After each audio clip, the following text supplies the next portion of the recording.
Hello, hello! Andito naman si Inday Pango New. Welcome to my channel! So, magandang araw or gabi dyan sa inyo, guys. So, ngayon guys, may isi-share lang ako konti para po doon sa mga baguhan lang po sa Pupo Live apps.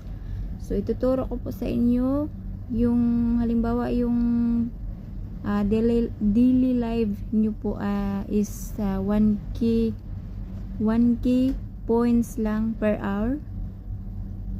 Tuturo ko po sa inyo kung paano po yan gawing 3k per hour at maging 2 hours na po.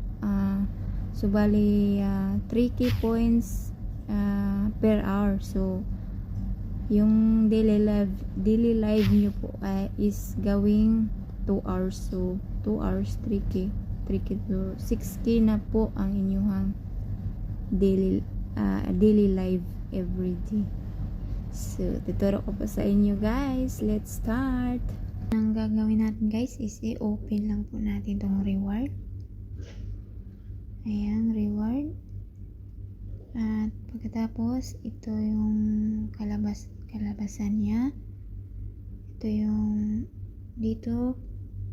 Pag halimbawa, guys, 1k pa lang yung per hour nyo sa live.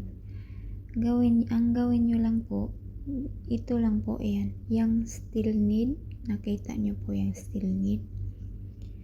Kailangan nyo po yung bagsakan or lagyan, or ayan, halimbawa yung still need dyan ay 101,828. Kailangan mo yung punuin, guys, para naman ma-upgrade to 5,000 per hour yung live mo. Yan lang, guys. Halimbawa, pag 1k pa lang yung per hour mo, yan lang gagawin mo. Kung ano yung nakalagay dyan na still need, yan, bagsakan mo yan, guys. At saka yung binagsak mo, mapunta rin naman yan sa points mo, ma-withdraw mo lang din. Yan lang, guys, hanggat tumataas na yung per hour mo, yan siya.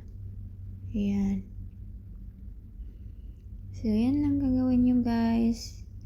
Thank you for watching. Don't forget to subscribe. Click the notification bell, like, and share. Thank you.